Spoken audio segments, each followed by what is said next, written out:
her şeyden önce bu cumhuriyeti ulus devlet aklı kurdu ve bu ulus devlet aklının içerisinde zaten kadınların konumlanmasının kendisi daha araçsal bir yerdeydi. Yani cumhuriyeti devam ettirecek aslında kadını açığa çıkartmaya, kendinden doğru bir kadınlık inşa etmeye çalıştı.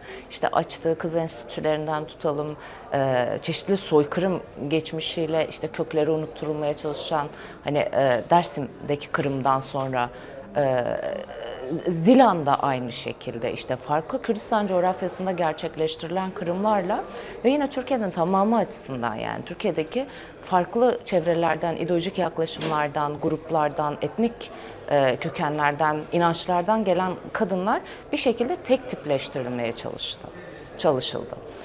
Böylesi bir zemin içerisinde bu cumhuriyet kadınların cumhuriyeti olmadı aslında. Kürt kadınların özelinde şunu ifade etmek gerekiyor.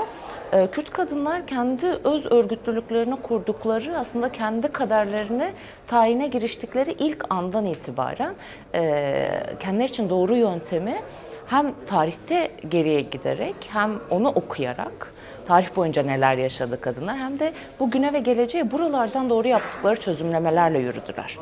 Şimdi bu durumun kendisi aslında kadınların en başta ne istiyordu süreç içerisinde, hacmi nasıl arttı kadın özgürlük meselesinin ve özgür kadın diye bizim tariflediğimiz Kürt kadın mücadelesi içerisinde bunun hayalini kurduğu gelecek yönetim biçimi nedir? Burada demokratik toplumun aslında kurucu öznesi olarak kendini konumlandırdı. Ne demek bu? Yani milliyetçiliğe karşı aslında çeşitliliği, çeşitliliklerin, farklılıkların kendilerinden doğru geliştirdikleri yöntemlerle, kavram kuram setleriyle, yaklaşımlarla var olması gereken bir cumhuriyetin peşine düştü. Demokrasi ifadesi burada aslında kadınların böyle içinden geçirildiği o cehennemin çıkış anahtarı olarak kadınların örgütlü mücadelesi içerisinde yer aldı. Bunlar önemli. Çünkü bu demokrasiyi aslında kendi mücadele gerekçen haline getirmek demek. Bir de şunu ifade etmek lazım galiba. Demokrasi dediğimiz mesele aslında tek tipçi yönetimlerden daha başkadır.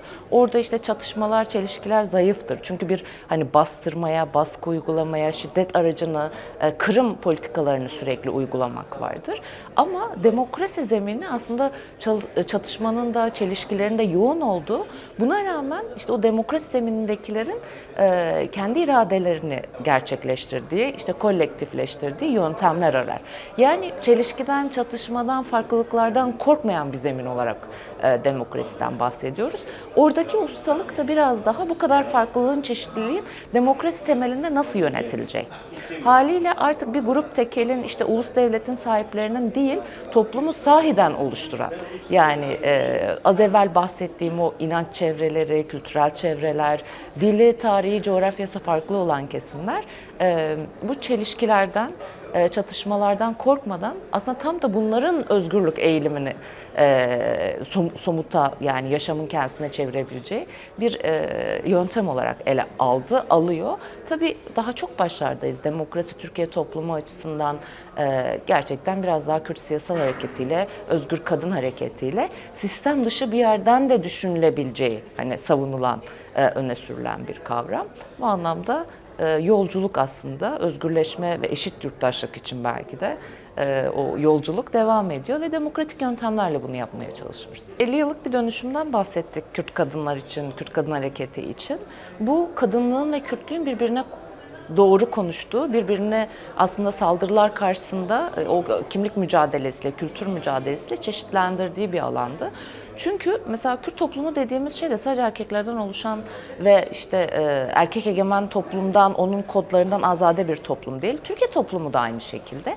Ama bu mücadele içerisinde aslında ev içi şiddet olsun, işte çeşitli tekil kadın erkek ilişkileri içerisinde açığa çıkan, işte iş ilişkilerinde, üretim ilişkilerinde açığa çıkan, akademi dünyasında açığa çıkan aslında kadına yönelik şiddetin katmanlı boyutları vardı.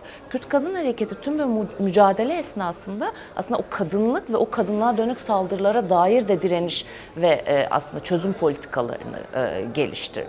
Şüphesiz mesela bugün nafaka hakkına dair saldırıların karşısına aslında kadınların neden istihdamdan bu kadar kopartıldığı, kadınların neden üretemediği, ürettiğini yönetemediği, bu sistemde sıkıştırıldığı tartışmasıyla beraber yaklaşıyoruz. Yani bizler hepimiz biliyoruz.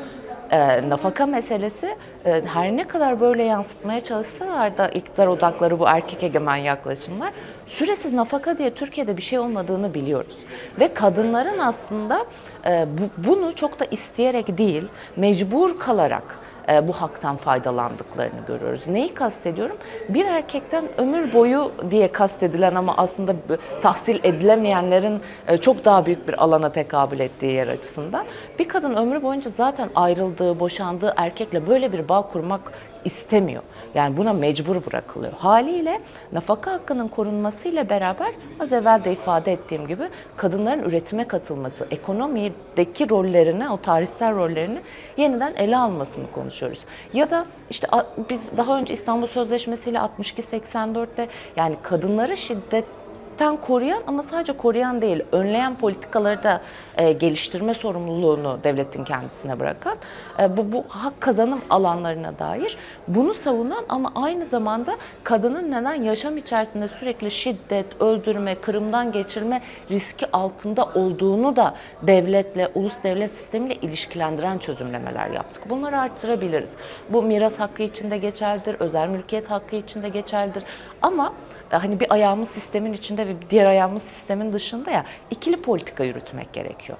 Sahiden sorunu kökten çözecek bir sistem arayışı ama mevcut içerisinde, yıllar içerisinde kadınların direnerek kazandıkları hakların da savunusu. Yani bu yolculuk aslında iki türlü devam eden bir yolculuk kadınlar açısından. Demokrasinin turnusolu aslında hani bugün de biraz açarak, genişleterek tartışmaya çalıştık.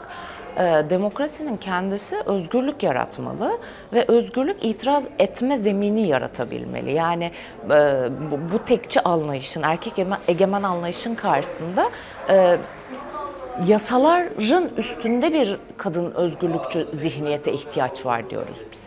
Yani bu kadın özgürlükçülük işte istisna olarak ifade edebileceğimiz hukuk sistemi içerisinde yasalarla mesela özgürlüğün, eşitliğin, varoluş gerekçelerinin engellenemeyeceği bir şeye dönüştürülmek durumunda. Dikkat ederseniz işte Kürt Kadın Hareketi ısrarla anayasal statüden bahsediyor.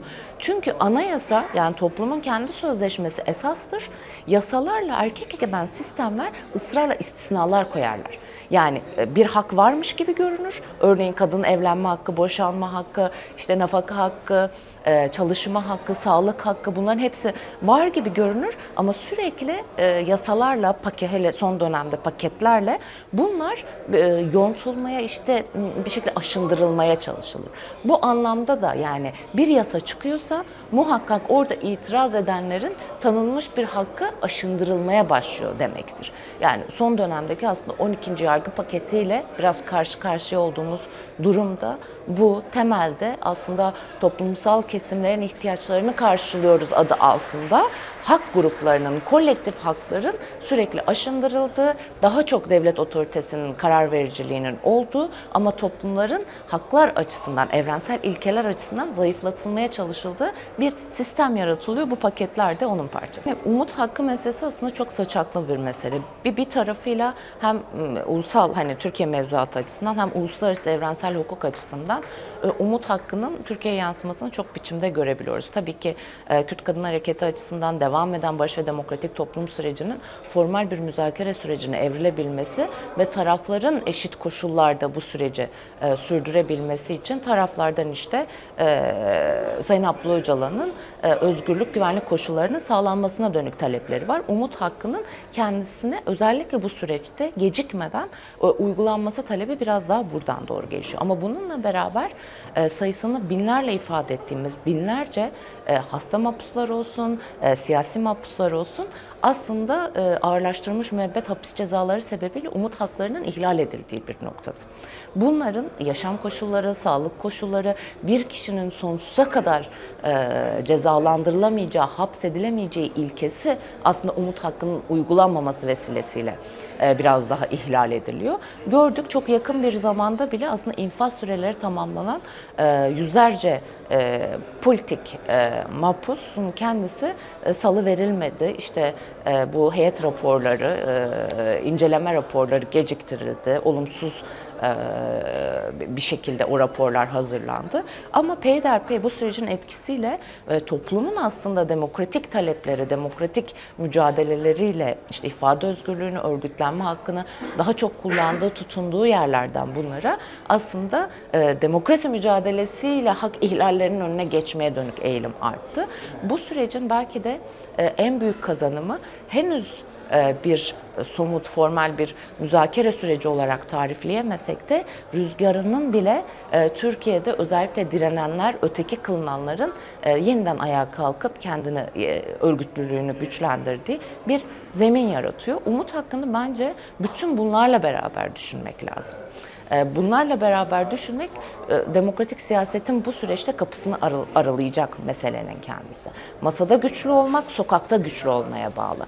Demokratik cumhuriyet ya da demokratik siyasetin hayata geçmesi kadın özgürlüğüne bağlı. Bu anlamda da aslında bütün bunlar arasındaki toplumsal dinamikler aktör olarak değil, kurucu özne olarak ya da kurucu zihniyet olarak kadın özgürlüğünün ele alınmasıyla umut hakkı arasındaki bağlantıları sanırım buralardan doğru görmek bizi daha çok yürütecek, güçlendirecek halklar, kadınlar olarak temel meselelerden bir tanesi.